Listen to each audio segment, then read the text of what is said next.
And we live. Welcome to another episode of Sleazy Sports. And today I'm joined by the squad. I've got Sihle in, Shavar, Rashford I'm out, saluting, but you and can't see me. Cheese. And Cheese 55. Gentlemen, how's it, gentlemen? You guys are so lucky We're in you a row, can't see boys. my We're in a smile. row. We can imagine that smirk on your face, Wait. VAR. Which guys? Imagine Which guys? You mean we, Stacey and Rashford? Yeah. yeah, Rashford out. Although Trisho's Anyway, been seeing my smile the whole week. Oh well, since yesterday, since the game. yeah. Guys. Okay, fine. It's only right that Shiva, you go first because you won, bro. Nah, Like nah, it's only nah. right. You Or, guys, you guys or can must you go go first. first? Okay, I'm just here to Tushel, enjoy the show, guys. Tushel, you more articulate than I am, bro. So over to you, man. As they say, I ladies first. I can't. Phew. What went wrong? So let me start with this, right?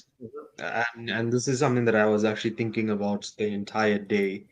And if anything, it just pissed me off even more, right? We can't blame the Glazers for this. Mm, This is not the Glazers' fault. Yebo.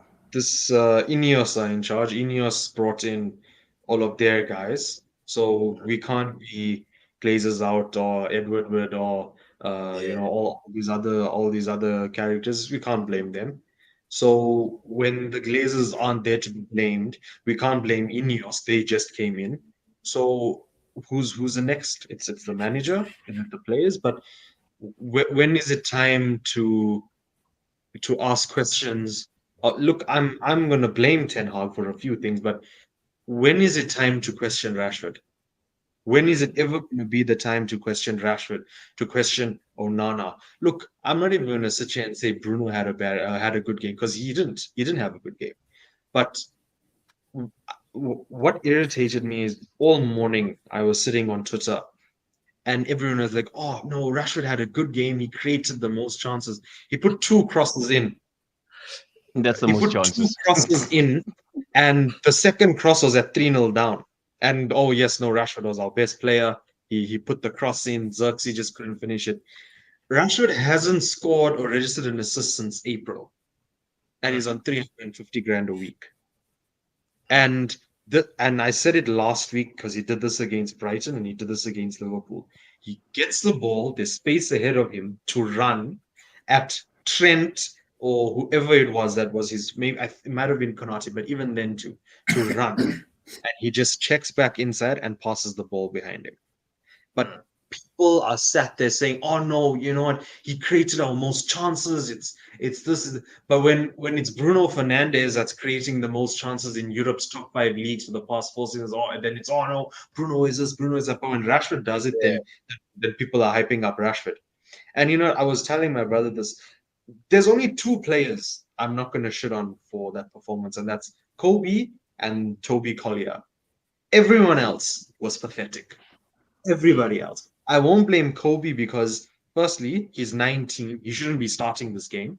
Let's all be honest with ourselves. A 19-year-old child should not be starting this game when you have a passenger behind him who has zero defensive awareness, cannot pass a ball. I saw this video where I think Casemiro was on the touchline.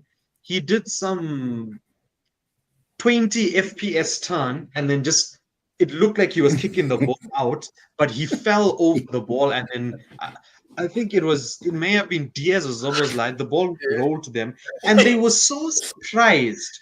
They were so surprised that they got the ball that even they stopped and thought it went for a throw in because the ball literally just rolled to them and Casemiro is falling all over himself. And this is the guy that Did you guys has hear what multiple this guy challenges, said? multiple trophies. You know what? Like honestly, man, how do you go and give that sort of performance at I, home I to I your think biggest rival? How? I And then think also another thing that irritates me: his wife goes and posts on Instagram a photo of all of his trophies. Like that's supposed to fix what he did. Like, nah, come on, come on. And also, nah. look, Mhm. Xerxes, I understand you Shiva. didn't have. Threshold, you mean? Threshold, Yeah. jeez. 55. Yeah. No. I want to provoke Shiva, right? So I'm looking at the stats here, right? And this is why I don't like stats, gents. And you'll see why I don't like stats. Possession favors United 52%, right? They both Yes. teams have 3 shots on target. Mhm. Liverpool have 11 shots to Man United's 8, right? United have the most touches, 695 going to 655. And they've made the most tackles in the game, 32 over 24, right? And these stats basically paint a picture that United were the better side or the more attacking side, right? Or trying to create chances. But the scoreline says a completely different result. And people watching the game as well, United and Liverpool, would feel the exact same way. And The when difference Ten is Hag after the game, Shivan, I'm going to hand it over directly back to you.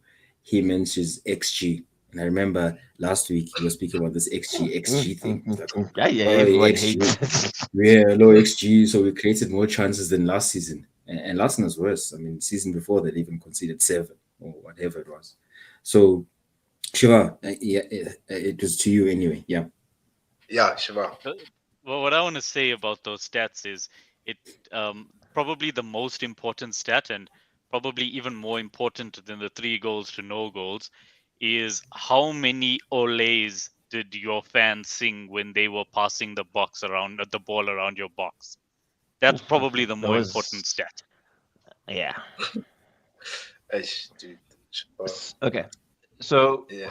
to and Trishul, Yeah. I to a certain degree, I disagree with that we cannot put it on the ownership and the Ineos and because I look at Man United last season, and everyone knew their one weakness is the middle of the park. Like literally bypassing them is very easy. And how you got beaten this past weekend is that Liverpool just sat back and they set traps. Basically, all the goals that you conceded were literally all similar. I feel Yeah. sorry for Kobe in that he has to fast track his learning now, in that he's been exposed, in that McAllister took him to the cleaners and gave one pass and he was punished. Cass made 2 mistakes. But back to my point in that you know before the season starts that Casemiro's legs were gone. He couldn't run anymore. He was prone to yellow cards and. Why don't you fast track this deal with Ugarte and get it over the line as soon as possible? Because So that the thing goes is, right ahead. Casemiro, we Hold on. knew we That wanted Casemiro out. We knew Casemiro, like no one wanted Casemiro, but no club, even the Saudi clubs, wanted to sign Casemiro. The only reason we were able to buy Igate on a permanent deal and not loan with obligation was because we were forced to sell McTominay. That was the only reason. Amrabat, look, I did see some dumb reports saying that Ten Hag wanted him back. We talked about this. He had 3 good games. I don't want Amrabat. But the fact of the matter is, Adrian Rabiot is sitting there without a club. He doesn't have a club. He doesn't have a club. He can play CDM, he can play CM. But the more let me important finish the. thing is why was there so many like so much of space between Casemiro, who is, look, you can say he had a bad season, but it's Casemiro. Like, have respect yourself, brother. Respect yourself. A 19-year-old is outplaying you. You're holding back a 19-year-old from becoming one of the best midfielders because of your failures. Because you're 32 years old and you're washed. You're so washed that these rubbish clubs from Saudi aren't even putting in a loan move for you. That is pathetic. That is pathetic. And you get booked to get substituted by a 20-year-old who was a partner for the 19-year-old in the academy. That's how bad you played at Oldtrafford against your rivals. I'm not having That was a good call, though. I'm not That having was a that. good And call, the though, thing by the is, right? manager. I'll blame Casemiro. I'll blame the back four. But like she said, 3 shots on target and they scored 3 goals. When that was De Gea, people were hounding him out. The third goal, the Salah goal. What is Onana standing and having a cup of tea for at the far post? He was supposed to be this elite ball playing goalkeeper. The guy couldn't pass a blood test. Seriously, he is Because hopeless. He is because hopeless. end of last season, Trishul, Yeah. you knew when the fixtures list came out that Brighton only know one way to play, and that is to play the ball across the field. Middle, they're very dominant. Liverpool also do the same thing in that they are wanting to control the middle of the park. And you couldn't take it upon yourself and say, "Hey guys, listen, we might just lose 2 3 points. Oh, sorry, lose 2 games here, which is what 6 points. And now you're 6 points. You're on the back foot. And I think I mentioned this prior There's a echo, to. hey guys. I think it's This okay. Just okay, mute dog. yourself quickly. Okay, Yeah, you came with your coming with echo. issues here. Go, Um, yeah. Do you know what? The international break came right on time for him, because right now what he can do is everyone is going to forget about not forget, but you have one good game, and I was looking at your fixture list. Hey, it doesn't look good. You're going to be playing 7 games in 22 days, Mm. and Can you I? don't have depth. Go for it, man. Okay. Sorry. Yeah. Ew, my hand. Yo, it's now tired. Damn. But anyway, so you know what I did this time around? I ensured when I watched this game that I put on my Onke hat because from a tactical standpoint, I think Onke views the game very well tactically. So what I noticed now with Man United is that when we have the ball, especially when our goalkeeper has it and we're playing from the back, we set up in a 2-4-4, right? So we've got Martinez, we've got De Ligt, and our fullbacks automatically bomb up, right? And then, of course, the goal, right? It's because the reason why we conceded that goal, and actually all our goals, is because Liverpool, the front four are the ones that do the pressing, whereas McAllister as well as Gravenberch, like Gravenberch, we will touch on him because for me, I thought he was exceptional. But what they do is that they usually are the ones that sit back just in case when we break their front four press, the defense has cover. They've got 2 midfielders who can actually assist from a defensive standpoint. So when Cass got the ball, he tried to hit a through ball to Kobe, but Kobe was already pressed by Gravenberch and Salah, right? So Gravenberch literally saw that Cass was about to play the ball and intercepted it. And so now we're in a situation where we've got 2 of our defenders versus 4 Liverpool attackers going straight forward. And so Gravenberch played the ball wide because Dalo was out of position. And then, of course, Salah, being Salah, delivered a cross over to Diaz and then easy header. Boom. Second goal, similar situation happened. The front four pressed Cass because they know Cass is a guy who struggles in playing whenever he gets pressed. And so my thing is that the issue is a coaching issue, Trishul, because that also happened to young Kobe as well. Kobe was pressed by McAllister. And as well, because our fullbacks push higher up, the wingers of Liverpool have so much space, they can easily run in and score, X, right? Yeah. X. Yeah, and What, those what, guys what, are quick asses. Yeah. what you're Can I? pointing, what you're Okay, pointing after out, okay, I want to go. Yeah. yeah, Go on. what you're pointing out is the fact that Liverpool found out how you get out of the press initially. So the move you used to get off the press was you found the low man, the extra midfielder every time. The extra midfielder has to play on the half turn and then go to the left. You kept doing the same thing to play out. That is in the first 10 minutes of the game. You kept leaving Liverpool's press by passing to the left. Once Liverpool realized that, Gravenberch started to overload the right of Liverpool. That simple overload basically created turnovers the whole game because Ten Hag has a setup that has only one outlet. Mino was caught on the same exact side because Liverpool was just overloading that side. Every time you try to play out, they overload the right. You don't have anything on the left. Bruno wasn't able to connect to any of the front three as well because it was so easy. It was predictable, and you can't. Guys, it's so sad. I said this after the Fulham game.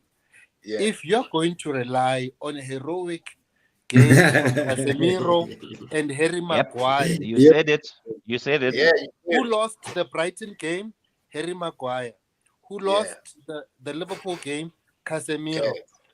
Those are not the players you build your core on.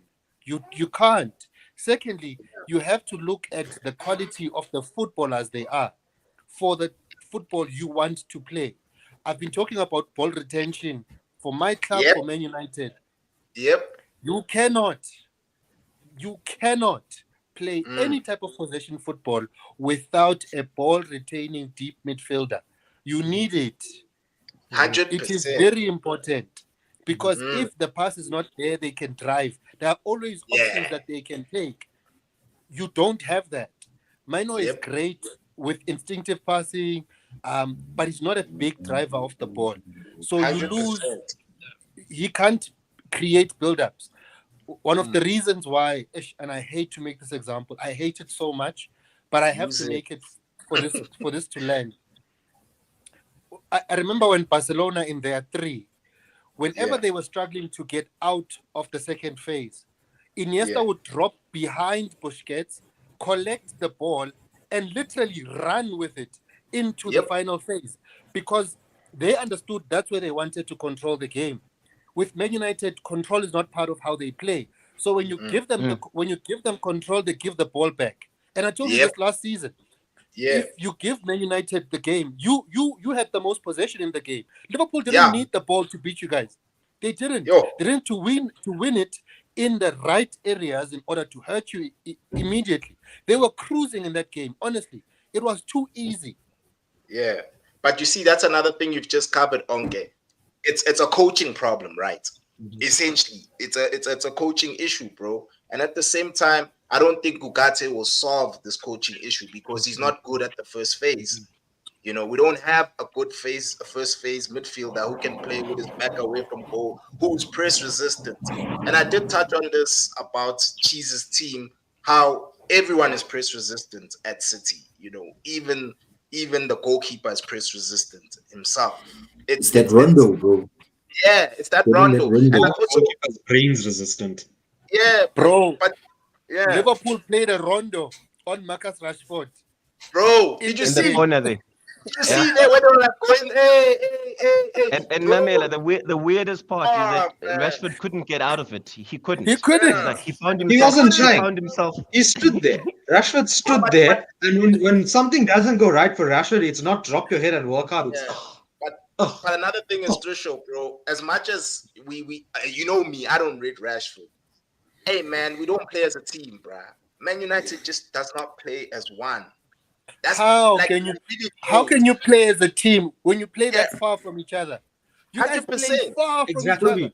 Exactly. Yeah. For the first goal. Why did he choose? Sorry. In all of the games that United have played, why did he choose the Liverpool game, the one specific that he's going to play a striker? Yeah. Why did he decide in the Liverpool game that he's going to play a striker in this specific game and having not played it since Community Shield, in fact? But guys, to cover Mason Mount. But besides that, though, I've been complaining. Okay, you the one that actually, to be honest with you, remember at first I was also like a Ten Hag in his first season, and then you pretty much covered everything that now I see myself that okay, you know what, Onke has a valid point as far as this coach, bro. Like it's purely that we don't play as one, bro, and this coach does not hide our deficiencies, bro. Like our players, they're not playing to their strengths. Whereas when you look at Liverpool play like the way Slot has them set up. And this is Ten Hag's third season, Slot's third game, and you can clearly see what Liverpool are trying to do in how they play the game. They didn't sign no players. They're using Gravenberch as a 6, who for me, thus far, hey man, I'm impressed by Gravenberch. Yeah, can you hear me? A few more seasons. Just give him a few more transfer windows, bro. He'll bring you the whole Yeah, thing. he needs another 3 Yeah, seasons, it'll guys. solve your problem. Another three. He's Just a clearly building few more something. transfer windows, bro. No, Yeah, Yeah, just give, I think he's so. cooking, I bro. think so. If he wins one more trophy, like let League me- Cup He's or slow something, roasting. League He's Cup, on his that's foot the job. Let me prime. say this, right? Let me say this, right? Yeah. We had this problem. So I am gonna blame the manager. I still have to get to him because he did something that alright. really pissed me off. But I'm not saying he's free of any guilt. But the thing is, this same crap, sorry for the language, happened under Solskjaer. It happened under Mourinho, where near enough the middle to the end of their tenures as managers, it's like a lot of these players are like, we don't care. And we play this exact same type of football where it's like, okay, we're just, like when you set up a 7-a-side with your mates to go and play, and there's no tactics because no one's going to It's Sunday League football, Sunday basically. league. That's what it Yeah. seems like. Yeah. And that's why a lot of the blame has to be with the players, because some of these same players were there under Solskjaer. And there is one standout guy, and that's Marcus Rashford. With Bruno, Yeah, but like I was who's saying, selecting? why is Bruno who's dropping selecting- into our box? Who's Yeah, selecting Marcus Rashford and benching Amad Diallo, their player of the month? 100%. Who's making those decisions? He almost cost me. Yeah. He almost cost me. He That's the almost thing. cost me my money. People are saying that Rashford must have some clause in his contract that says he needs to have certain amount of starts or minutes or something, and that wouldn't surprise me. Why is he allowing that? He's got a new ownership, right? It's Ineos that's in charge. He surely can bench Marcus Rashford and play the players that are playing better than Marcus Rashford. He doesn't. And because he does, here's where my criticism on Ten Hag comes, right? You're in your third season and you're still an arrogant prick. You are tactically, you have no nuance tactically. Yeah. You know something is wrong. He's won trophies. He told us they're asking him about his trophies. He's like, oh, I'm sorry, I've won 2 trophies. So what? And after Man City, I win most trophies. You check there. Since when did we brag about Carabao and FA Cup? If you're gonna be arrogant, you made it. You guys made him to be this arrogant with your celebration of those trophies. Those trophies should be a bare minimum. You won for a trophy, team like Man United. regardless of who's the manager or who's playing. You're gonna be happy that you won a trophy. But can I just get in here, guys? Like I said at the start when we did our predictions, if we don't get top 4, he must put sack. I don't want you didn't get top 4. You didn't get top 4, guys. Okay, guys, wait. No, honestly, guys. Wait, Shiva's been waiting. Shiva, please. Shiva, even the viewers, we can't even see him. I didn't bring my camera on holiday with me.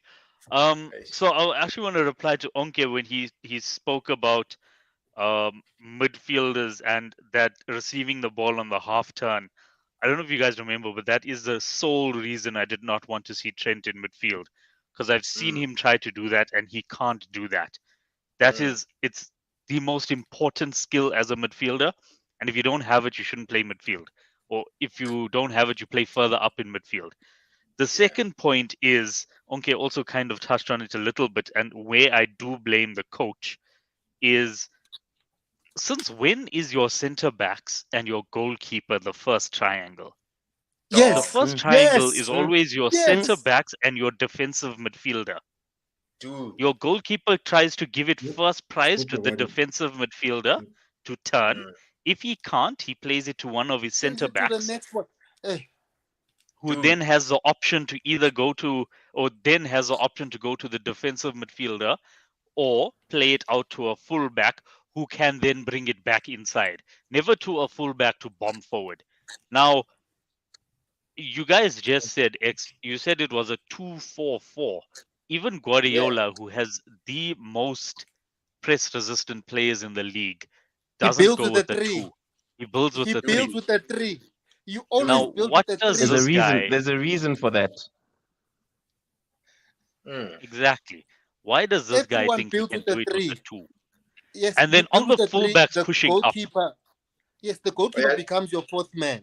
You build with a yes, 3. your It's emergency standard. out ball, Yes. Yeah. standard. Everybody knows this. Then on the fullbacks pushing up, on this one, I don't know if it's Ten Hag's fault.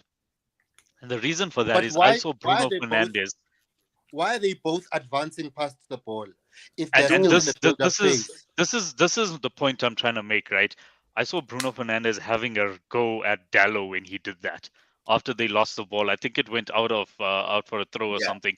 But I saw him absolutely going at him, and I'm like, he wouldn't be going at him in that way If that was the if this instruction. guy, if the instruction was for him to push up But beyond the ball, but which Shiva, means they did it the your whole game. fullbacks lack.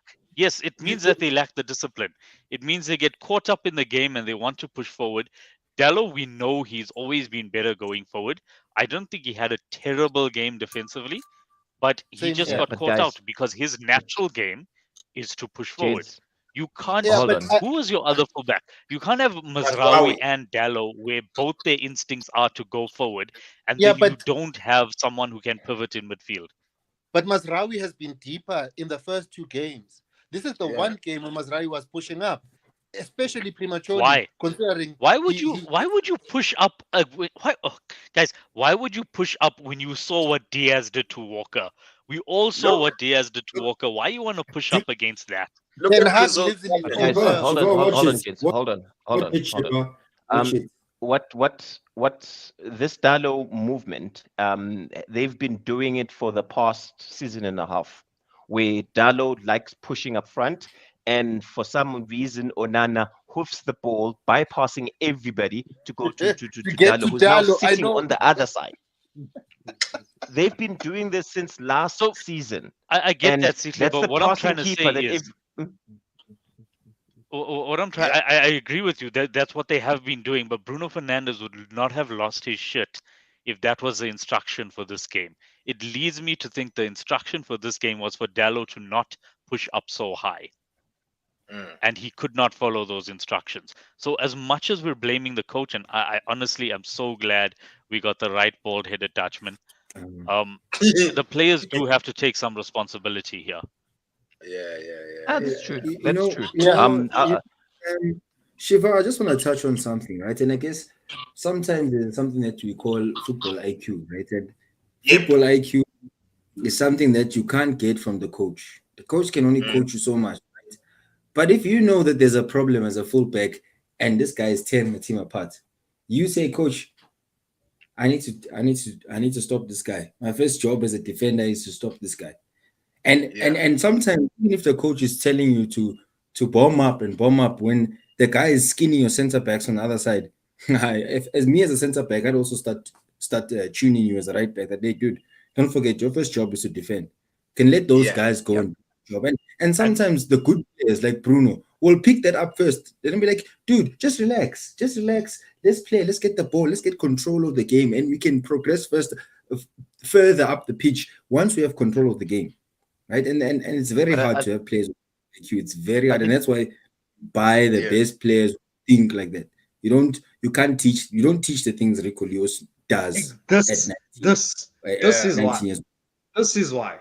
Because of Rashford. Yeah, but another thing is, guys. Another thing is that guys- you see Rashford and Garnacho are not high IQ wingers. You know, did you see when Thingy came on? Diallo came on.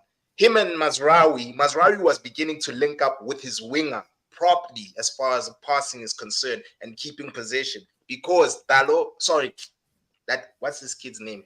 Diallo is actually a high IQ winger. He's actually got a brain in him, and his decision making is far better than a Garnacho, who's normally a kick and run. You know, I call them pace merchant type wingers. You see, and then when you look at the left with Dalot and Rashford, there was no they never actually there was no like flow in their game as white players. It's like there was a bit of a disconnection between the two.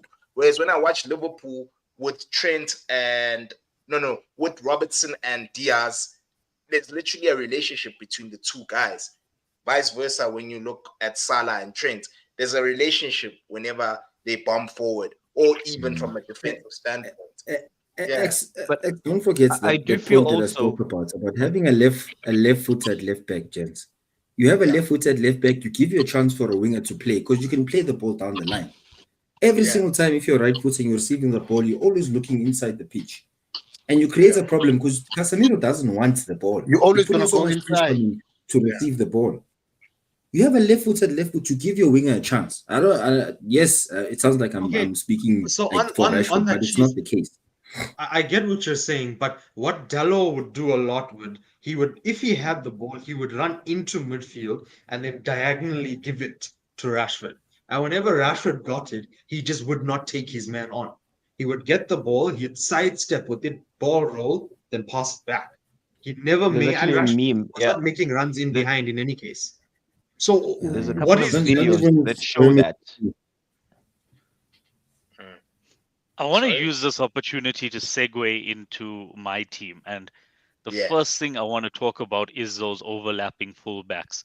We Mm. are the club probably in the world that's most known for our overlapping fullbacks.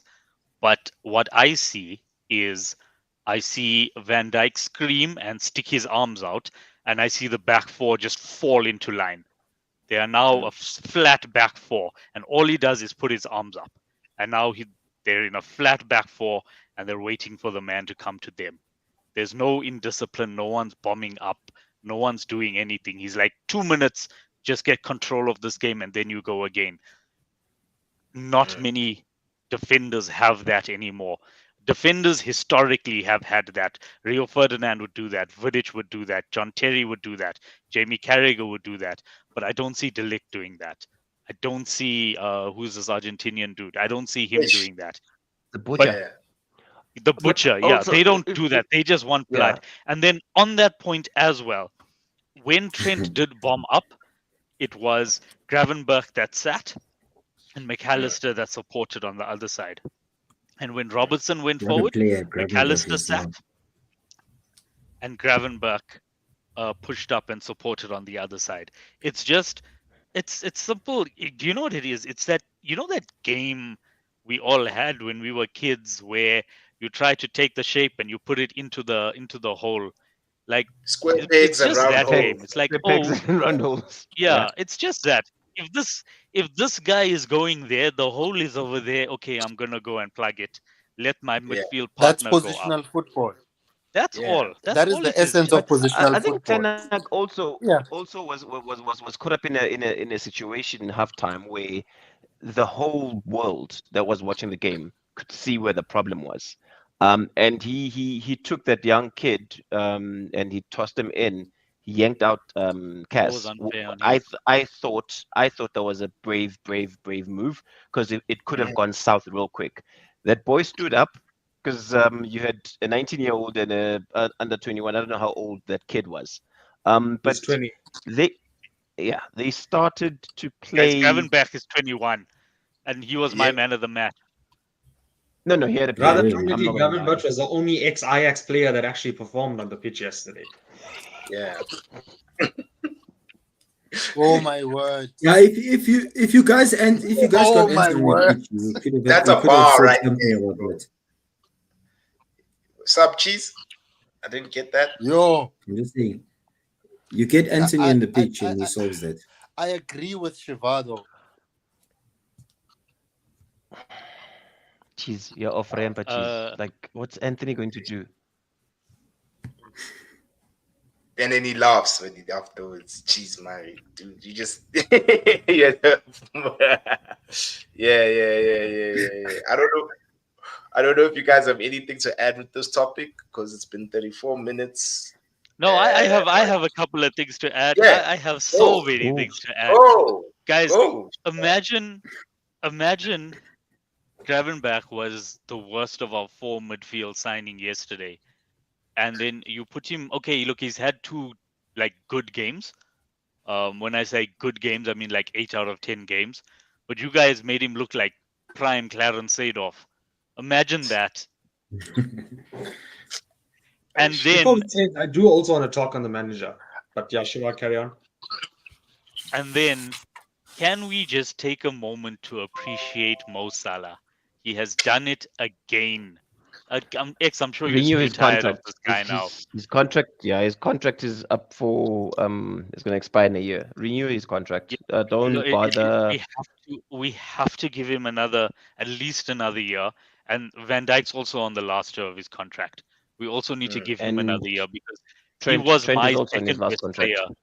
Trent as well. But so for me, man of the match was Gravenberch, and the second best player was Van Dijk, because the whole game I was sitting with Trishul, and you can ask him. I won't say anything. Ask Trishul how I felt every time Van Dijk got the ball. What word did I say? You felt safe. I felt safe. It just felt like we were in control. It felt like even when Rashford puts in those two dangerous crosses, I just felt safe. I'm like, nothing bad's gonna happen. Virgil is there, and he was just there. He commanded that defense. He is still.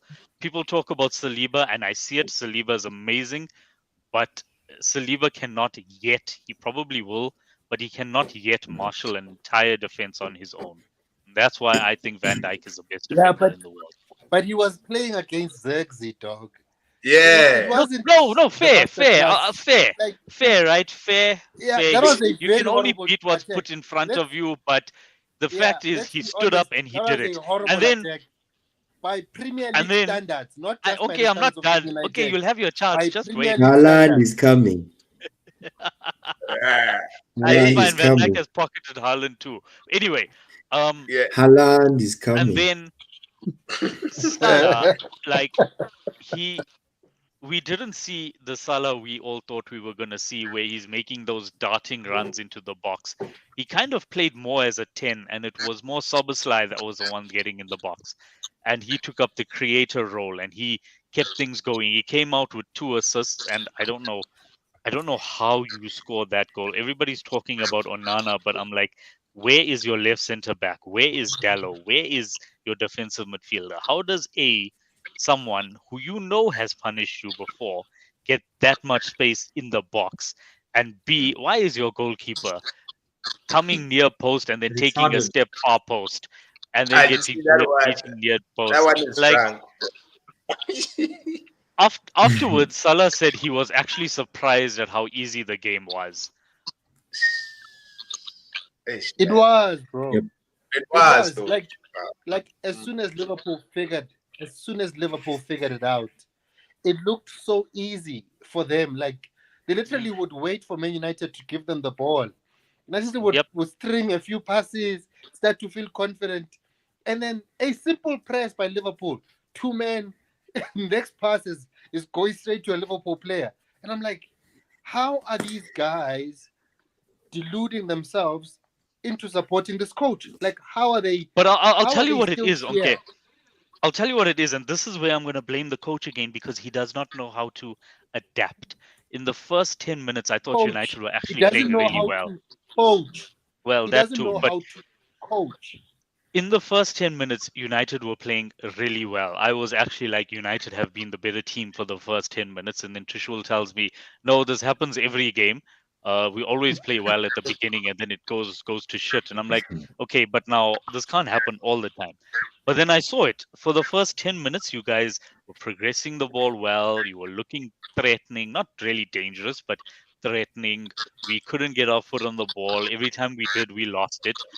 And then after that, we just started like strolling around, and the Olays came out. How does that happen? And it's simply because Slot or all the Liverpool players figured out what you guys were doing, adapted, solved that problem, and Ten Hag just wouldn't change after that. He couldn't like he had- change to what? Change to Well, what? I'm convinced that this guy makes his substitutions before the game. Before Of the game, course. he looks and he's like, okay, I'm going to bring this player on at this minute, because they don't make I sense. think that the Casemiro one was a wild card today. It was him trying to seem like, a hard nut, sending a message to the Yeah. team, basically, to say, Yeah. I'm not going to tolerate that nonsense.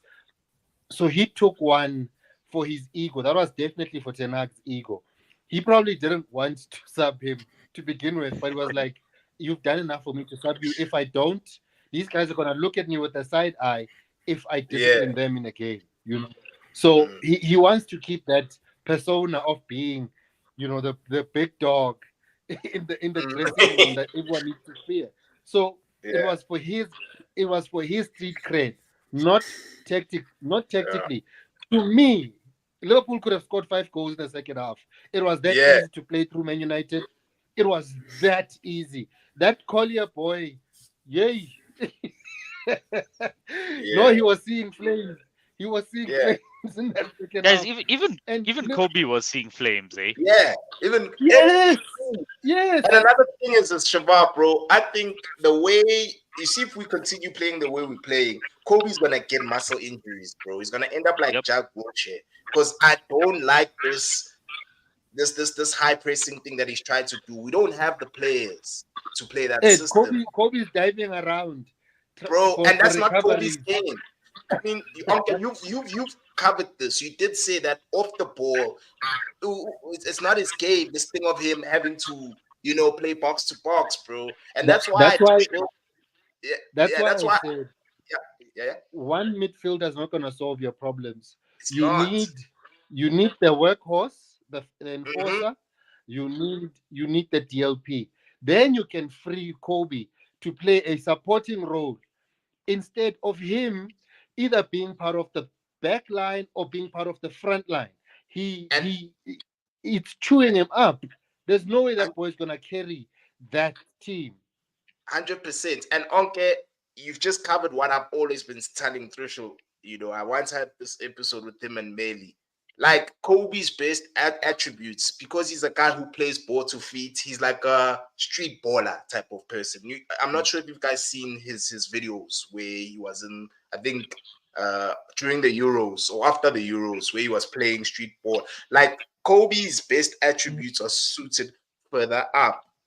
That's why if we would get a register, like would have, of course, the guy you don't rate, Ugarte, who's a workhorse, and then we pair him with a DL, a register, then that means the next position is the 10 role, which is occupied by Bruno. You see, so it has to be either of the two, or maybe you guys can correct me if I'm wrong from a tactical standpoint. But that's just my thoughts. You're not wrong. Here's the thing: Kobe can be an 8 that plays as an advanced pivot, not Yeah. in the deep line. So you don't need Then who do to we have him sacrifice flat. then? And I think this is you why have I to go always with say the three, right? I You hate you kind making of this example. I hate Yeah. so making the this problem example. is The sorry, okay, I just want to say the problem is all three of those midfielders have one glaring weakness, and yes, you can't meld them together like how we see Trent has a glaring weakness, but we Yeah. put him with Robertson, I mean with Henderson, who could cover for him. Now Yeah. these three, they all have Ugarte, Kobe, and Bruno. They all have one weakness, and they can't really cover for each other with their strengths. Mm. If yes. if Ten That's why Hag you have to could get that sacrifice right, Bruno. You have to I don't sacrifice think you can Bruno. sacrifice Bruno. I No, don't think you you should have sacrifice Bruno. in the midfield. You can. I said this in that other episode. Sacrifice him in the midfield. Find a space for him up front. You can't play Bruno in your midfield. It's it's a Then useless midfield. In that case, you have two midfielders, and if one of them is not great off the ball, you have one midfielder who needs to cover impossible ground. It's just not gonna work. Bruno's not too bad off the ball though. What I would try to do is I would try to go to a 4-3-3 and have Bruno as the most advanced of the three because he is not terrible off the ball. And Kobe as a 10, Mm. guys, after yesterday, Bruno and Kobe are the only two players who don't deserve to be dropped. I agree. Yeah. Everybody else So, there can no be one, dropped. no one wants to see. And Sita, do No you one see wants who to it see is who Kobe play. commented, bro? By the way, jeez. Can you see who Yeah, it I is? can see it's Lamlaus. It's yeah, I can see it's Lamla. Mm. So no one wants Kobe to become a pivot. I don't. No one. Have you I seen don't. have you seen that Kobe as Baliba an kid eight, at as a Brighton? progressive Have you seen that Baliba kid at Brighton? Yeah. Yeah. Mm. Mm. I believe you need That's to free ironically Kobe. would solve your Become one midfield of them. issues. Thank you. I'm with I you, think you need Onke. to free him. I think he needs I'm to be with you, free. Onke. And I did I, tell. Yeah. I watch Rico Lewis. I watch Billy Gilmore. Billy Gilmore is a pivot. Rico Lewis is like he's an inverted pivot. Advanced 8. Yes, he's an inverted, and this is why I hate the Iniesta thing. But the idea is to have Kobe as your Iniesta. But I hate that example because Kobe doesn't have that ball carrying ability that an Iniesta has or a Kovacic That's a little has. bit unfair. No, Yeah. it's unfair. No, it's not a little bit unfair. It's totally unfair. He's the worst person you can compare any footballer to. But my thinking is, if you have a player with that technical ability at his age, with his build, with his speed, the best thing to do is to put him in a role that's not going to force him to constantly sprint back to recover. You want him to sort of support your attack more than you want him to be at the base of your screen for your defense. You don't want Kobe there. Like even when I watch, I'm like, he doesn't belong here. He shouldn't be chasing balls, chasing around. No, that's not what he should be doing. Kobe should, yes, he should work defensively, yes, but supportively, not as a pivot, Yeah. like a linchpin within that system. I feel like he needs to be freer. So the reason I say Iniesta could provide support to Xavi and Sergio, but he wasn't depended on for his defensive ability. So he wasn't the deeper pivot. DLP, DM would play in line, and then he would play between the line of the of the midfield and the attack.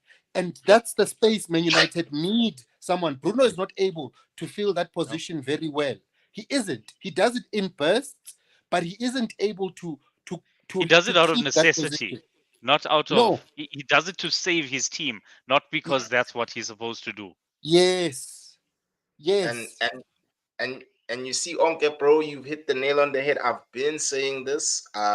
Like I look at how Kobe plays, especially from a defensive standpoint. I don't think even defensively he has that instinct of reading the game, and he doesn't have that in him. But whenever I see him further up, I'm like, okay. Even his goal against Wolves, dribbling, cutting, He's very good dog, at. dude. He can It's become a very press-resistant midfielder with the right coaching, because he's got 100%. like. but Who did he unfortunately- turn? see- He turned and he did this flick. Who was that against? Yeah, It might have actually been Gravenberch that he did that to, and I'm like, yeah. this kid. There's a player there, but he's at He's the a wrong club. player, bro. You put that guy next to Rodri, and what does he look Mm. like? He looks like Bro. Bernardo Silva. He looks yeah, like that's Bernardo a Silva. shout. He That's just a good shout. Dude, Bernardo That's a good Silva shout. is a better ball carrier. Bernardo Silva is definitely a better ball carrier. But in terms of football brains, you can say they are on par with that kid. That kid is that good. The problem is that, and this is why I say I look at Zico Lewis and the freedom Pep has managed to find for him in that City midfield. That's what I expect Mino to look like. Kobe is being underserved by being in a team that bad because dude. his strengths are only going to show in smaller packs because he's not in a position where he shows off his strengths even more. It's like if you had Haaland playing for West Ham, where they need to build from the center with the 9 starting the ball with the moves from the center line, basically running to goal. That's not fair. That's not fair. He's not going to score enough goals. In that case, you have to place him. You have to find him in the areas where he's red hot. 100%. Okay. Yes, Neymar used to say this about Suarez, that With Pistolero, you don't want him collecting the ball anywhere deeper. So I will fight to try to collect those balls, and so that he is getting them in the places where he's extremely dangerous. Because Yeah. Suarez was a two-touch type of striker. He needed 2 touches, there was a goal. It was that Yeah. simple for him. So Haaland is the same, 2-touch striker. He only needs 2 touches and he's killed you. So with those types of players, you need to keep them in that space. Kobe, Yeah. to me, would be Rico Lewis if he was at Man City. He would be in those exact positions, apart from the defensive part of Rico Lewis's game, which to me takes him above Kobe. And that's why I said last week that I think Rico is better than Kobe. Because defensively, Rico is one of the best Move on. young fullbacks in the league. And you can play him at defensive midfield too, because he's Yeah. so smart defensively. And that's where Kobe lacks. But I think the environment develops the player. Who was going to develop 100%. that in Kobe? Who was going to help him? They haven't had anyone. Nothing, dude. Ironically, the ideal player to put Kobe next to would actually be prime Casemiro, not Yes. this washed Casemiro that you Yes. guys have got now. Yes. It's so sad. I was thinking about it yesterday that Man United actually have the perfect player by name for where they would actually go had they gotten a proper DLP, like an Adam Wharton, for example. Yeah. A proper ball-playing DLP. If they had that type of player, a super press resistant, easy on the ball, never rushes, never seems like anyone is rushing them. You can press them 3 men. He will find a way through you guys somehow. He's so good. They don't have that. Yeah. So there's no outlet. There's no outlet for Casemiro when he's got the ball. He had cross for most of his career. So he knew that the only decision he needs to make is ball winning. The next decision will be made by Tony. So Man United don't have that person. The reason Casemiro took 3 touches before he got dispossessed for the second goal was because he's looking for an outlet. And it's not there. It's not there. Not there, Chief. It's not there. You see what I mean when I say the issue as well, Onke? It's that, bro. The way our midfield is not balanced, bro. And on top of that, our wingers in the first half, they don't know how to hold on to the ball. Ahmad is sitting on the bench. You know, Ahmad can actually hold on to the ball, from a retention standpoint. He showed it when he came on. You saw, He Shiva, can. bro, you saw. And it's easy, dog. Your eyes, that's why I always apply the eye test when I watch football, Shiva. And I'm also like, cheese, I don't really use stats. Because you can see the kid is so comfortable on the ball. It's like, it's easy for him. Whereas when Nacho has it or Rashford has it, you know that we're gonna lose it. But I also feel like having Garnacho on the right kills his attacking instincts when he's developed as a left winger. And you're doing this for Marcus Rashford. If I'm used to driving with my right foot and I've applied my trade, I'm now dangerous with my right foot cutting in. And then you change my wing. There is a level of my own ability that's going to be compromised. And it's clearly compromised on that kid. And then he is the one. And this is why the fans are so angry. Because you can't, because he's been trying to beat his man the whole day. And his man is fucking Robertson. And he's been trying to beat him. That nigga on that side has fucking Trent literally pocketing him.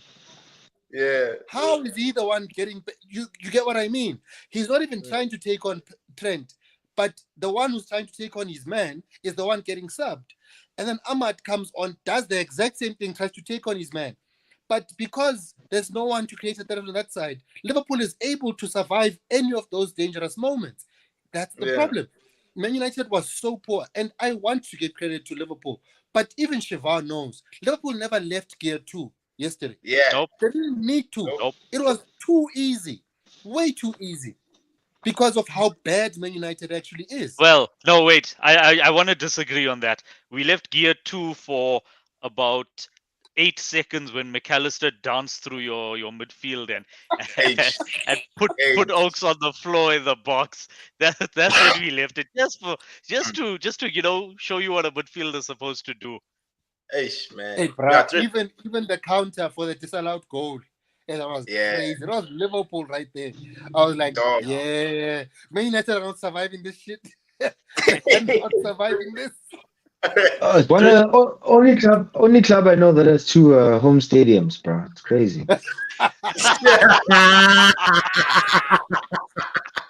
Okay, Bishop, bro, you can go, mate. I just want to say on this before I have to hop off as well. Yeah. On Ten Hag, right? This is his third season. Slot has only been here for 3 weeks. Well, 3 games. Yo. And he already has them playing with an identity. You already know what he's trying to do. The pundits, the people doing analysis on his team know what he's trying to do. And bear in mind, he hasn't signed anyone. Chiesa isn't around. Chiesa didn't even train. Chiesa's not playing for them.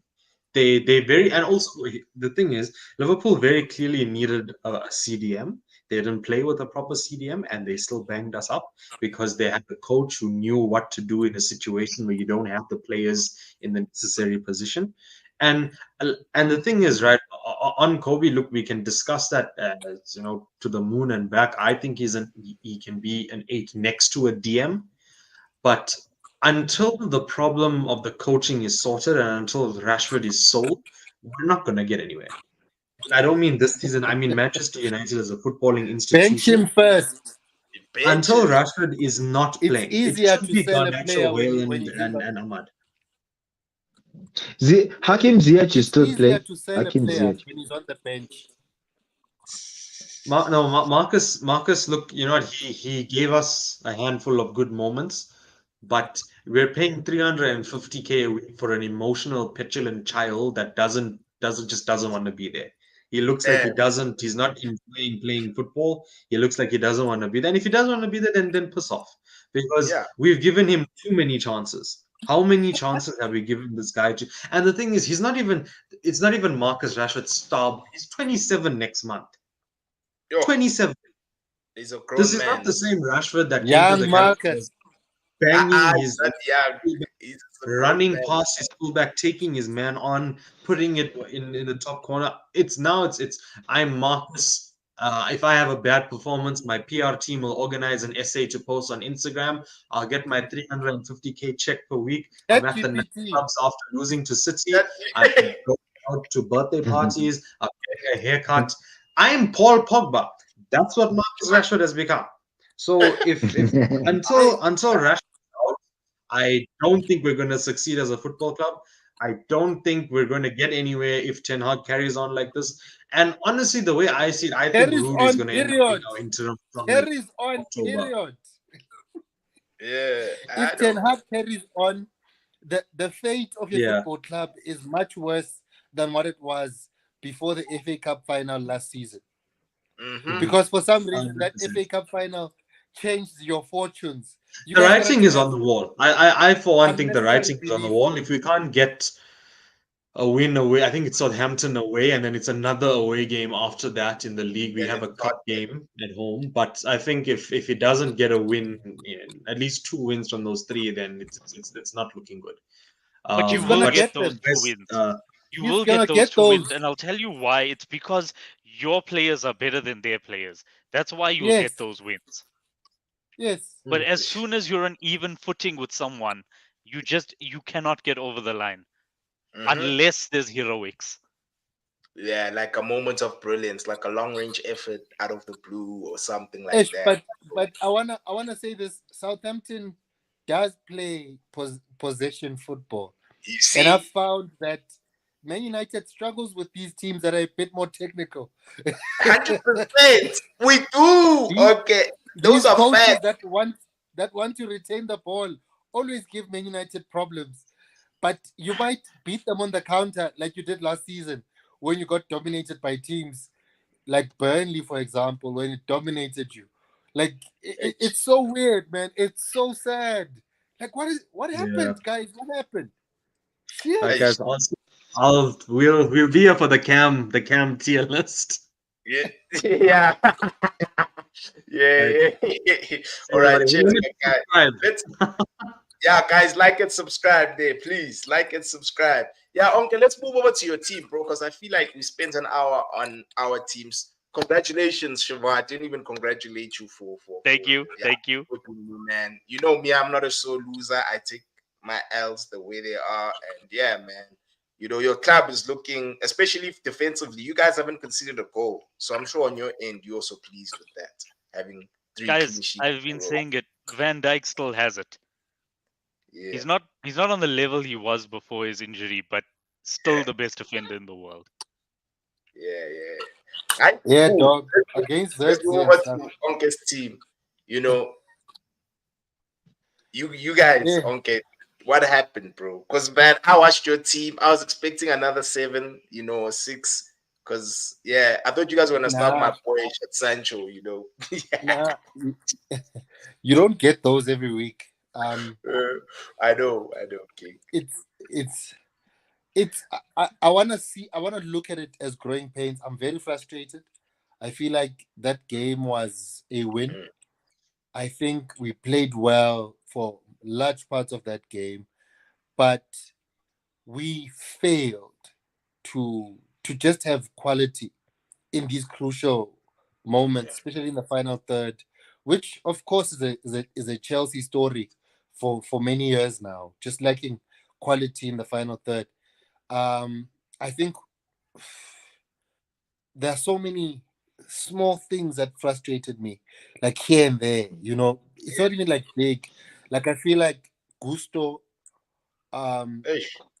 is so inconsistent, even within the game. Mm, It's a weird type of inconsistency because you have players that have bad games, then you have players that have amazing out of this world games, and then there's that time when a player does a lot of good things and a lot of bad things in one game on a mm, consistent basis. It's like the trust is there in certain situations and then it's gone in certain situations. On 2 occasions, he broke from mm, our passing. He was able to break on his side because we like to overload the wings. He broke on his side and he couldn't find the cross twice. Once finding the keeper, the second time finding the first man, the first defender. And I'm like, you see, you are given that advantage so that you could deliver in the box. You don't have any pressure on you. You literally can look up, find your man. With like those are moments you're supposed to make count, especially if you're overlapping. Those moments, the quality in those moments. Jackson as well, quality in those moments. And I feel like we were always lacking that one final pass. We're sort of rushing ourselves. Noni had those moments where he would get in the box and would yeah, delay making the pass. Um, Jackson, same thing. Felix had it in the second half as well. Nkunku had an attack that he started and then he fluffed the pass and then the pass slowed down everything. It was just those types of things that was very annoying. But I think Mm. also the defense of Crystal Palace played us amazing. They were, I don't want to not give credit to them. They were quite solid. They forced us to beat them by trying to play through them. And then they remained compact with the midfield to ensure that we're not finding those spaces in between. I think the one player who seemed like they were finding some of those inroads was Felix, but he also was lacking that final pass just so that someone else can latch on and score. So it was that type of game, man. I feel like we are supposed to now find the next level is winning those types of games where it just feels like it's more like it's like you're running in the mud type of game where you're not on your best or at your best. We have to be able to break teams in those games, so yeah, that's the one. yeah. So of course, you see your boy Sway. I would struggle to name in more than one, and that game's Enzo was a 120 million player. What do you what's your take on that, man?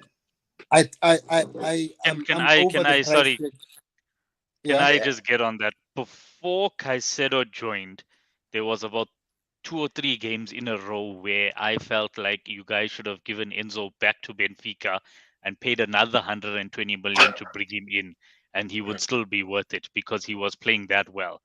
What happened when Caicedo joined and that went off? Like, why did the train go off the tracks when Caicedo joined? And now Enzo The doesn't look like he knows position. what he's doing anymore. It's the position. I think I think They want to make Enzo the eight, and it doesn't work out for Enzo. He's a DLP, and he needs to play there. And they need to drop Caicedo, and they need to play Lavia when he's fit. That's Yeah. the truth in the matter. Because 100%. because Enzo played in a World Cup winning squad. He's a quality player. Everybody knows that, right? Yeah. But they took Kante and tried to do that same thing where he's the one now running after running trying to get into the box.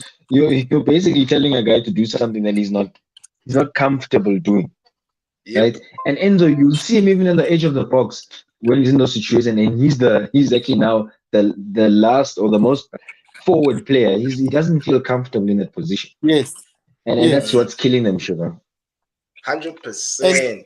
and he's to show what type of midfielder he is. He is a look for the option first type of midfielder, not the I want to do something with the ball type of midfielder, which would make him a great DLP because he's not gonna carry for long.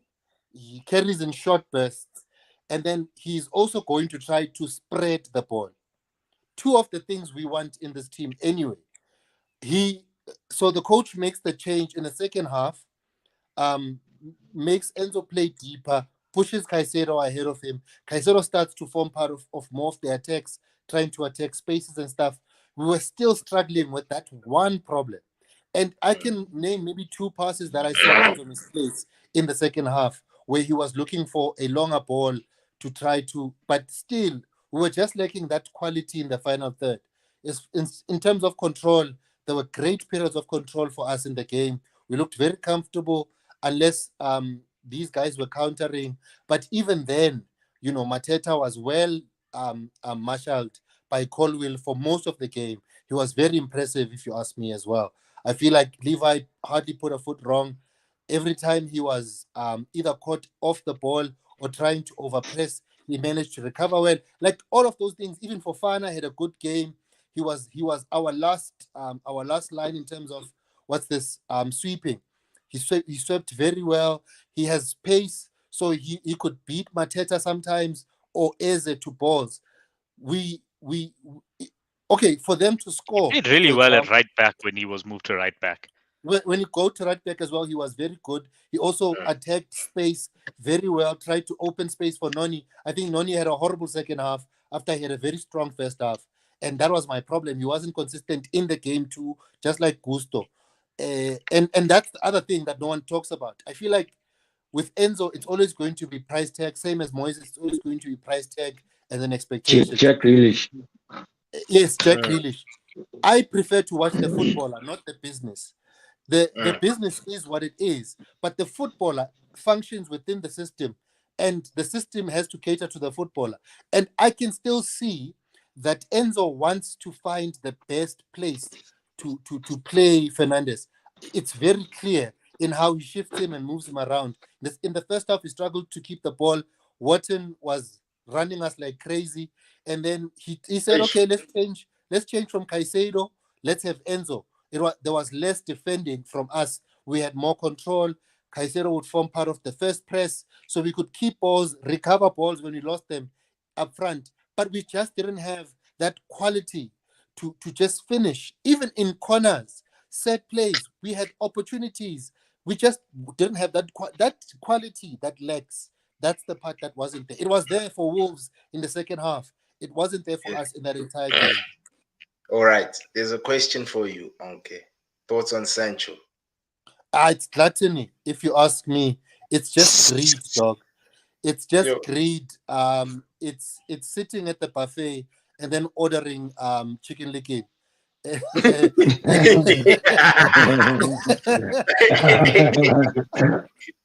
that's genuinely what it is. And Yeah. we have no need for him. Yeah. I think it was more to let go of Sterling for a winger that perhaps Maresca likes more, or the type of winger Maresca would like more, a more 1v1 direct type of player. Yeah. I always say Sterling plays best in space, not 1v1. 1v1 is going to frustrate you for the whole game because it's going Yeah. to look like he's trying to dribble a rock and he keeps hitting himself against it. But when Sterling is playing on the move, that's when he's best. And I don't think that's what Maresca wanted.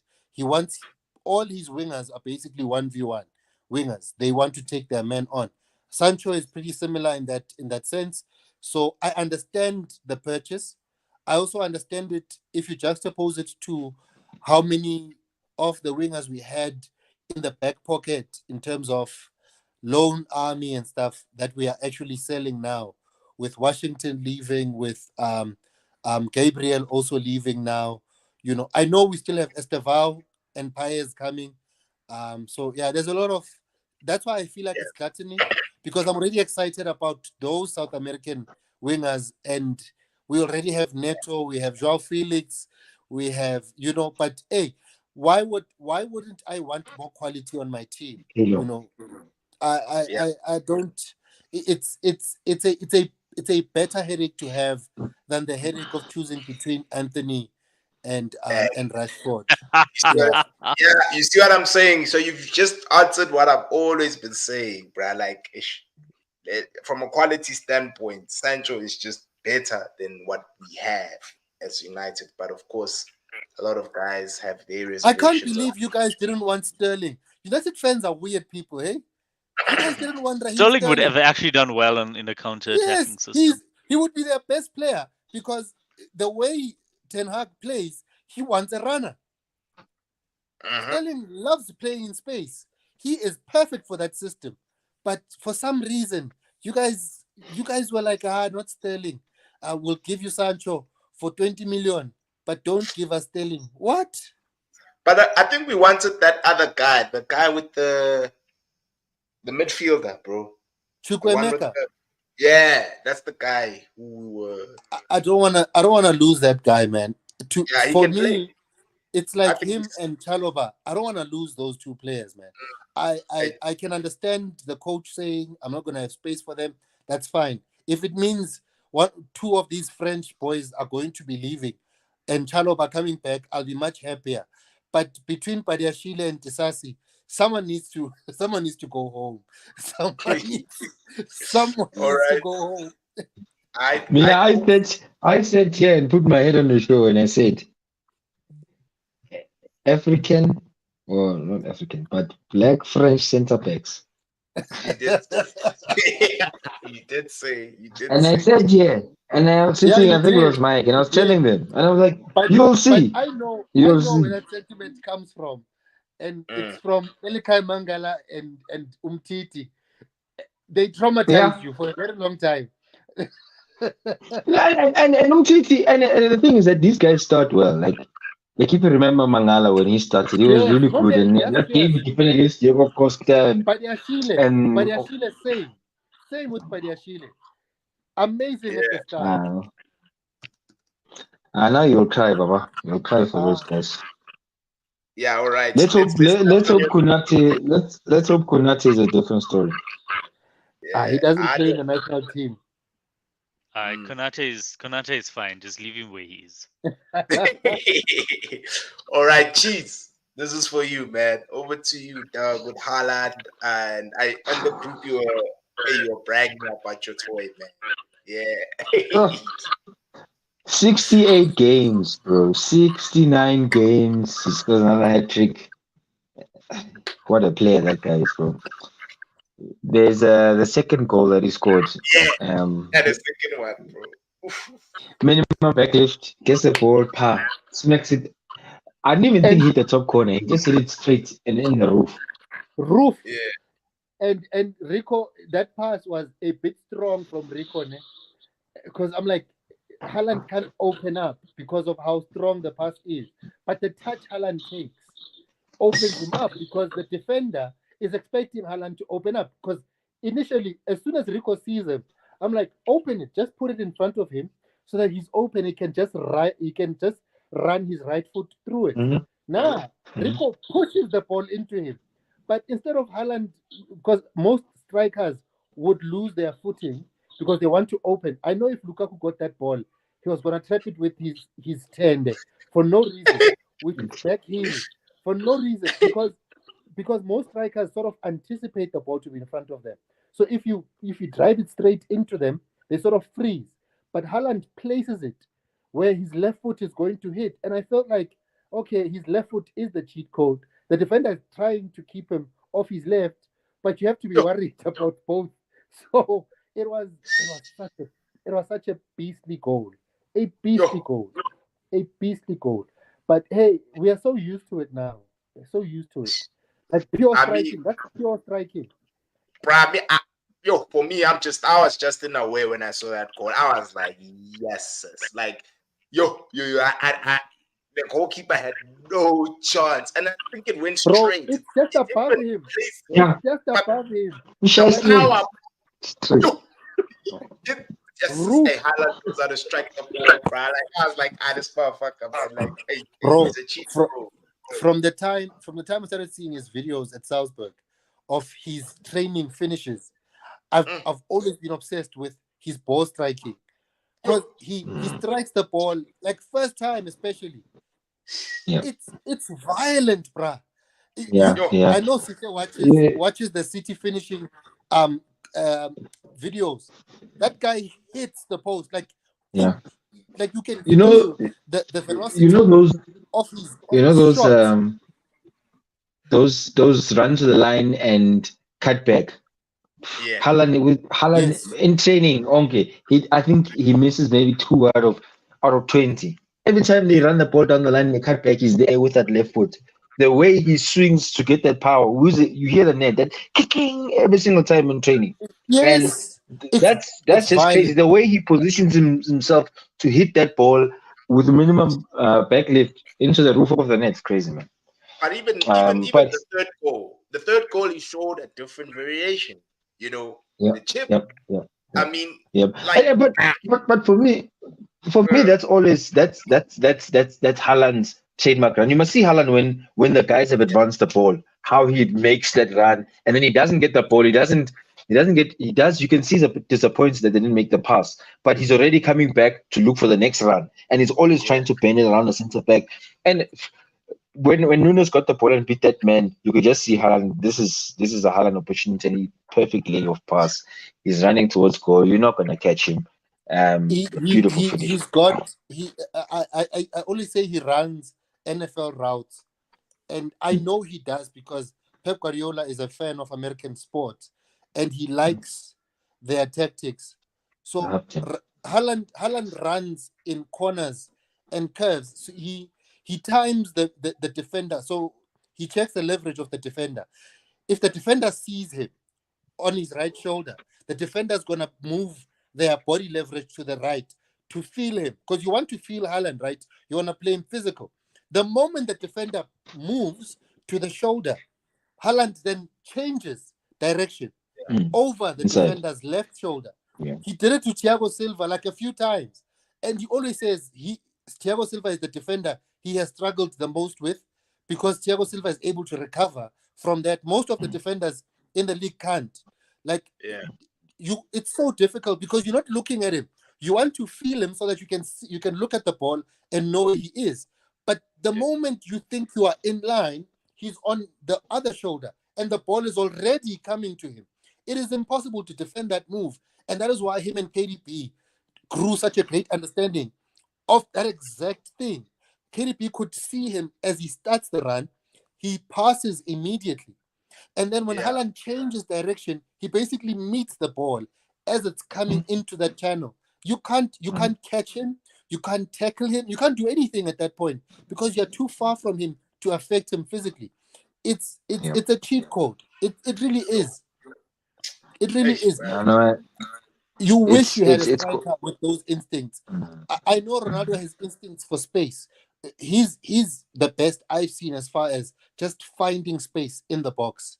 Yeah. To whether to finish, he's amazing at that. Front post in the middle. Harry Kane is also great at finding space in the box. But He needs to Haaland fix. creates space. But remember, I spoke to you. He needs to fix his aerial prowess. And again, I feel like back when he was young, he probably got a bit of an injury, and he's not one. I mean, he's probably as tall as Van Dijk, right? He is. But He you'll is. he'll never he will never challenge in the air. He'll never go for those contact balls when you can see if he's He running goes with his fast and foot. he's running at pace. He does not trust his heading ability. And I don't know if it's trust, but I feel like he has maybe a bit of trauma that he got when he was small, and because it happens in football. Like if you're Yeah. left-footed and you once got you had an injury, you'll try to protect your left foot in most of your challenges that you come through. So Yeah. I think he has a lot of that in him, and he shies away because in the first 5 or 10 minutes we had a chance where they chipped it into the back post. I think it was Yes. Bernardo Silva, and he just rides and he just gets the contact, but he doesn't like header Yeah. it. Doesn't try It's to not head clean. the ball. Yeah. Mm. And It's I not Eh, like think that. that's also Yeah. how he developed the karate kicks. He avoids mm. heading the ball Yep. So because you try to get why your foot is as high as possible. yes, like why is he rising? Why is his foot rising above his head to finish the ball where he can just get his head there much quicker? Yeah. Yeah. Those goals, yes, as spectacular as they are, they actually point to the fact that he doesn't like using his head much. Mm. Mm, It, He genuinely no, doesn't. there's no. Mm. yeah. And I think one thing we haven't touched on a lot is that we've played these few games without the best player in the world in Rodrigo. So I the was fact gonna that say that. Kovacic has I was gonna the say fact that that in a Kovacic moment. has made us mm, The the unsung fact that hero of Kovacic has that made team. us feel it. Yep, The yep, unsung he's hero he's of been that really team. good. I mean, as well as Rico, okay, because Kovacic, you'll see Kovacic commits a lot. I mean, there's a chance where Haaland had to run and go and help And Kovacic so I after saw he that. dived in. He didn't need to dive in there for Kovacic. You could have just ran with that guy down the line and that guy would have checked back in any case. But he dived and he gets a lot of assistance for Rico Lewis, which we don't speak about a lot in terms of just being that extra body in there, bouncing the ball off of him. Kovacic has the natural ability to run with the ball, same as Rico. So whoever gets the chance to be the one who's doing the defensive work will be the one, and Kovacic enjoys that. Um, I I think like I think yeah. what I like the most about how that works for City is then Rico basically is so he's got three ball carriers that support his front three with the structure City has now. Kovacic supports because Kovacic tends to drive on the left, so Kovacic supports the left side. He supports Doku. He's so he builds a triangle with Doku and Haaland, and then Rico supports who's this Savinho or who's this man who played on the weekend? Doku. Jack, Jack Yes, Grealish. does Jack? yes, supports Jack. The problem with supporting Jack is Jack sort of needs you to clap hands for him to say, "Go, Pella. You can go now. You can take your man on." You know, he's not like the other two wingers. Jack is childish. Jack needs to grow into the game. I'm sure Sitle noticed this. Jack wasn't trying to take players on for like the first 30 minutes. Every time he got touches, he was trying to be safe. Until the game Yeah, wore on, then he started to grow into the game builds and into it. become more Yeah, direct. And that's when yeah. City even became more dangerous because now he was involving himself in the moves, attacking Mm, the box. He wasn't doing that to begin. He was just using his mm. touches to recycle the ball. And then that Yeah, he makes needs to get out Bernardo, of that mentality. yes, Bernardo and KDB are then closer to Haaland and their focus becomes funneled to Haaland. And Haaland has those players, about 5 players to play off on and to receive from. That's a cheat Mm, code. That's why it's so Yeah. difficult to stop City now because all of these players basically move to free him. All of them move around to free him. Every time you try to mark one player, they are trying to free up Haaland in every and any Yeah. kind of way. Yeah. It's Yeah. that's Also, how is City plays now. It's very nice to see though. It's a very Yeah. Portuguese. Pep is very innovative Port- with his systems. He doesn't care about control too much anymore. Now he cares about efficiency. City is much more efficient. They don't Yeah, play yeah. this. Yeah. Yeah, they Yeah. don't play I mean, this. It's to a boring level. Like, and I don't mean that as an insult. It's like they're so efficient that it's now almost boring. There's Dude. no need to play a pass that doesn't need to happen. They don't Yeah, check back they don't do unnecessarily that unless there's a anymore. reason for it. They don't. Yeah. We don't even see the worldies. You remember the KDB worldies? We No, don't see Yeah. those. They don't need nothing. them anymore. Mm-mm. Yeah, he's the post all the time. This guy is a postman. But I mean, we have the Portuguese with the most assists in the Premier League now. So another record Bernardo. for us. So Bernardo, yep, nah. yep, Ish. yep. He's so good. He's so good. I Yo, mean, Bernardo's He's so there good. was a meme. There was a meme on the City page. He was laughing, and there was a joke about Ruben Diaz saying he's tired from the gym, and they asked Bernardo how he feels about that, and he's like, He was like, "Yeah, "Oh, gym gym is for people that gym don't is for know." people who can't play with their feet. Yes. He doesn't go to the gym." Erin Hazard would love him. Yeah. You see, and I envy you of the midfielders that City have, man. Like you've just like Even me. you see Bernardo, bro. Like Bernardo is like it's elite midfielders, bro. Like ish. Bro, We are we brought on we've got Gundo, bro. you We see brought on you Gundo, and he was so silky, bro. He was so Yeah, silky and that's just another doing thing. his business, I'm just watching going him. about his business. I'm watching him do Making me regret not get exactly. Zubimendi. Dude. Ah, Bro. I'm watching Yeah. him. I'm watching him basically this advanced pivot role that people Yeah, don't take yeah. seriously. And I'm it's watching crazy, him bro. play on Yeah. both channels and look like he's got 10 minutes on the ball.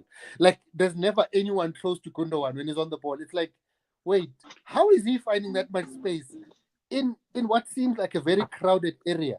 He is very intelligent on the ball. He doesn't rush. He lets the game come to him, but he's always ahead of the game as well. It's nice. It's so nice to watch. Very refreshing. Very, Yeah, very nice. He's refreshing. a good, bro. He's so good, man. Just goes about his business, passing it there, back heel there, a flick here, Mm, a breach. That agreed. guy is so good.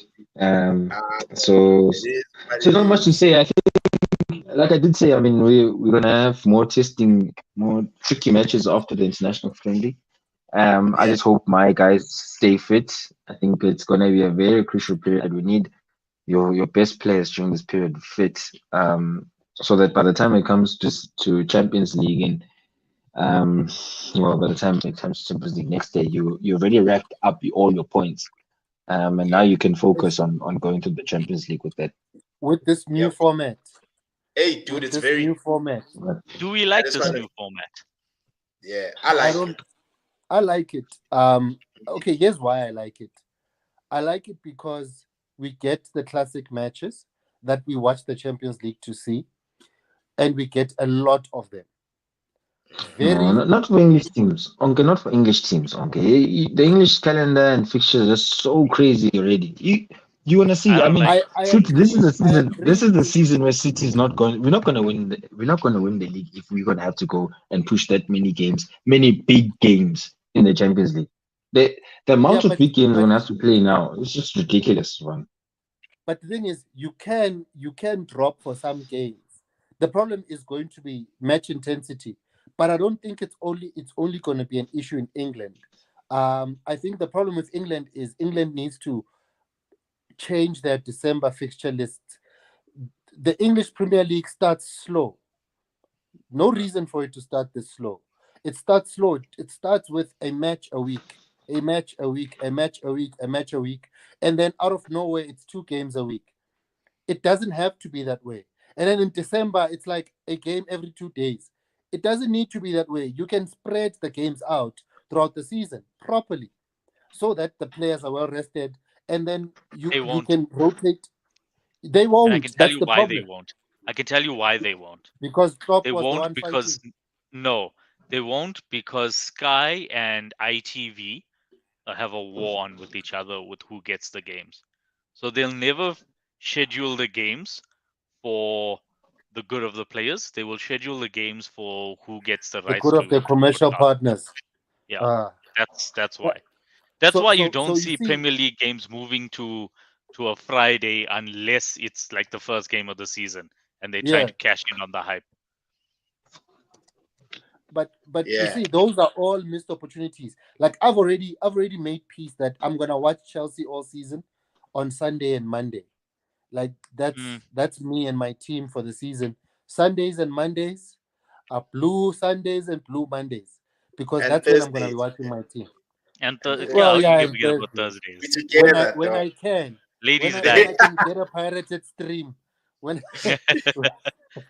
when I can get a pirated stream, because Yeah, those are top secret type of games.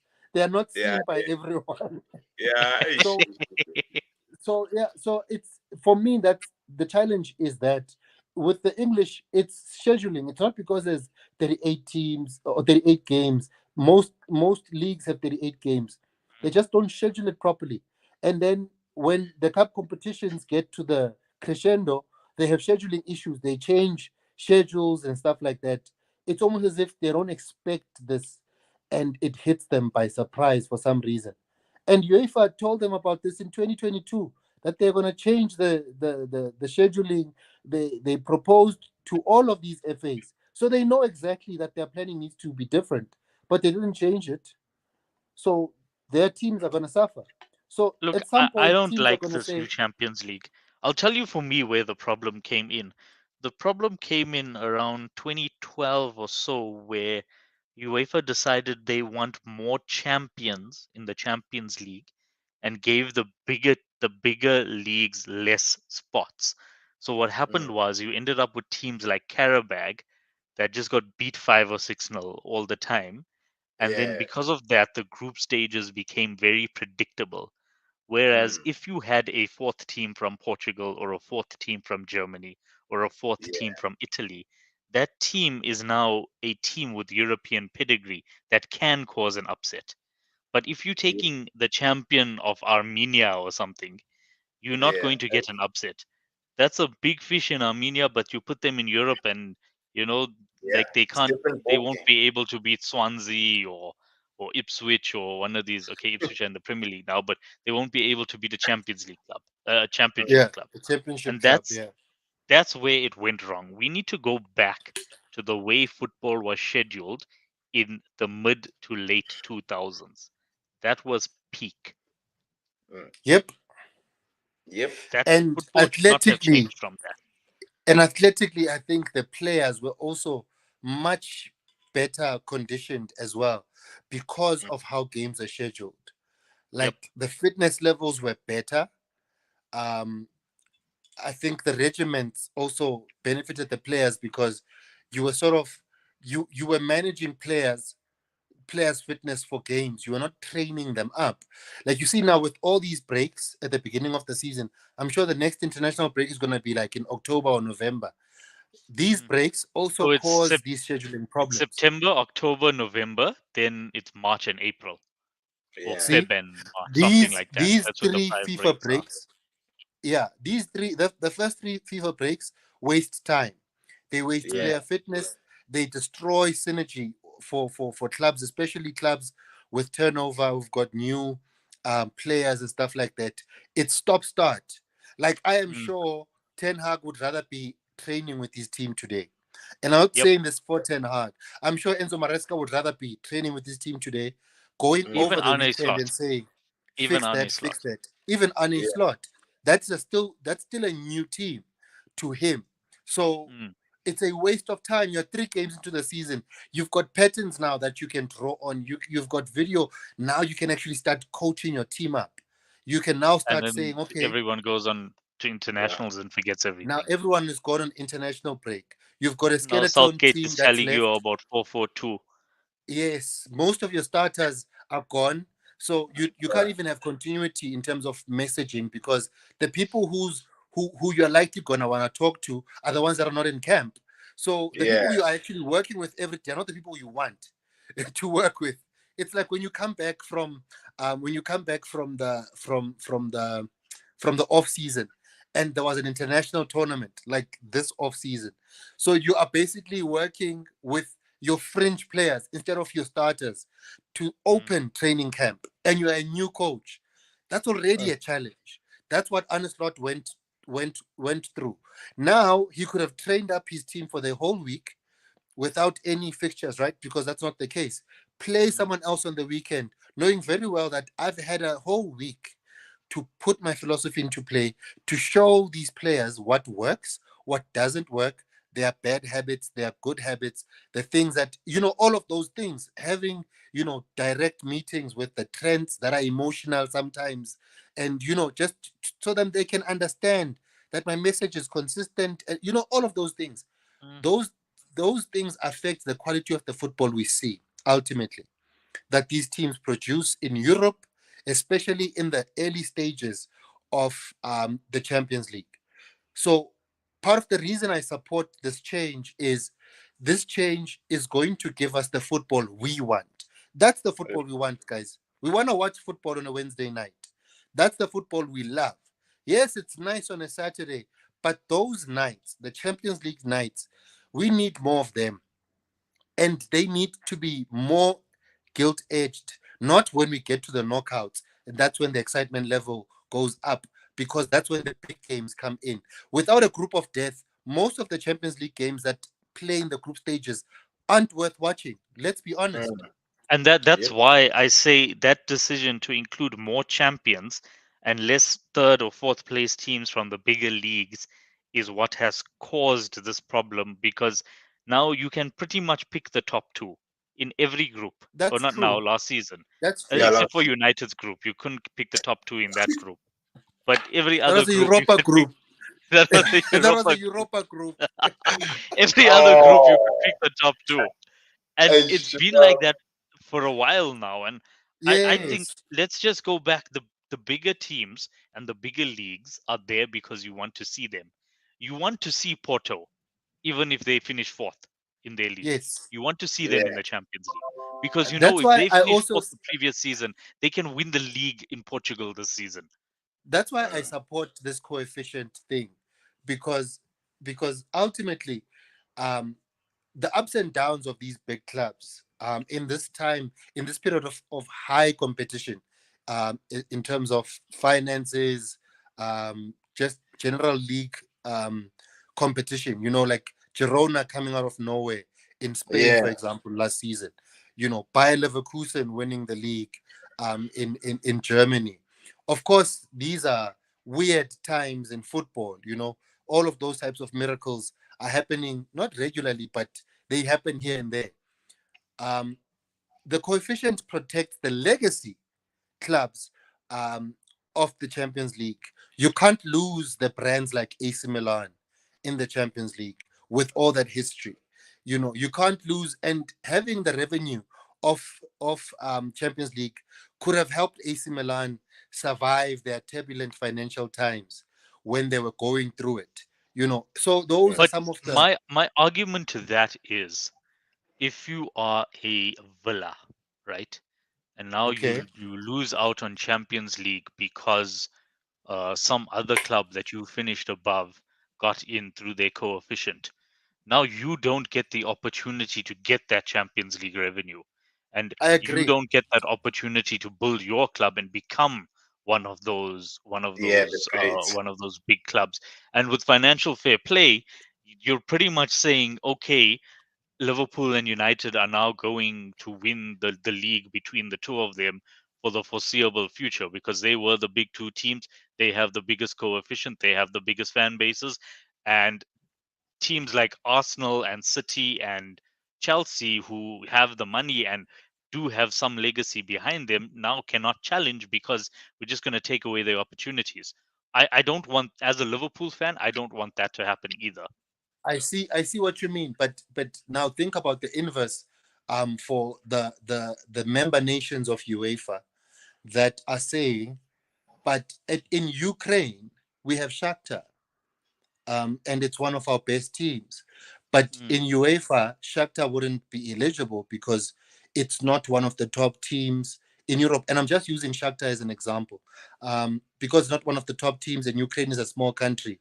But with that revenue, Shakhtar is able to help our grassroots football to produce amazing players, Yeah, to that's a good develop point. the competitiveness of our league, to also expose our players like Mikhailo Mudryk, like Zinchenko, to these top market teams where they can ply their trade, become superstars for our own national team, and perhaps represent us well in a European competition. And As guys, they can. let's not pretend like Shakhtar Donetsk was a boring team to watch in the No, mid no, it's 2000s. never been. Ah, No, They had like I'm it not. never 6 be. Brazilians, and like Yeah, Yeah, proper Brazilians, not the I'm fake using kind. Shakhtar as an example. It's yeah, just an he's using example. him. I could say Yeah, young boys, but young Right. boys. yeah, but my point is, young boys can point to that to say these are the differences that this exposure in Europe has brought us. We've been able to sell players. We've been able to develop our facilities. We've been able to develop the competition in our league, and now we are not the only team that scouts from outside are looking for players for. They now know about 6 other teams that either recruit very well, develop very well, or just have an eye for great talent at grassroots football. Those networks die. I think we are in the period now where a lot more of these smaller club teams have produced stars, gems, those types of players, enough to say they deserve their place in the eyes of everyone, which is fine. I support that for the other UEFA tournaments. That's why the Europa League exists, for those specific teams. And then those teams can rise up into the level of a Champions League based on a criteria UEFA wants to come up with to support their coefficient, to support their coefficient tournament.